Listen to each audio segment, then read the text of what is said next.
ভাই, অনেক দিন হয়ে গেল বাইরে থেকে অর্ডার করে কিছু খাওয়া হয়নি। আজকে বাইরে খাওয়া হোক নাকি? তোরা কি বলিস? হ্যাঁ ভাই, বিরিয়ানি অর্ডার দে, অনেকদিন বিরিয়ানি খাওয়া হয়নি। হ্যাঁ দাঁড়া, আমি দেখছি কোনটার কি দাম আছে। না না, বিরিয়ানি না, এখন বিরিয়ানি খাওয়ার মুড নেই। তার চেয়ে চ fried rice chilli chicken order দে।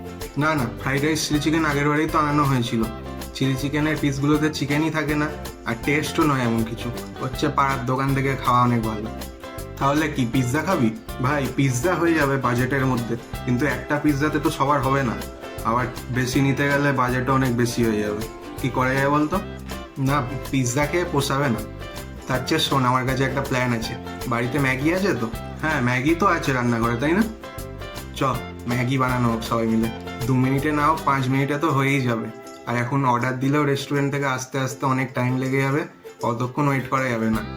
তার চেয়ে সবজি ফবজি থাকলে কাট, গাজর শসা পেঁয়াজ ওইসব দিয়ে সবাই মিলে ম্যাগি বানানো হোক। এর চেয়ে ভালো আর কিছুই হয় না, কি বল? হ্যাঁ, ম্যাগি বেস্ট, নিজের মতো করে বানিয়ে খাওয়া যাবে। ওটাই খাও। হ্যাঁ, এইটা একদম ঠিক বলেছিস। ঠিক আছে, আমি তাহলে সবজিগুলো কাটছি, তুই যা গিয়ে ম্যাগির প্যাকেটগুলো নিয়ে আয়।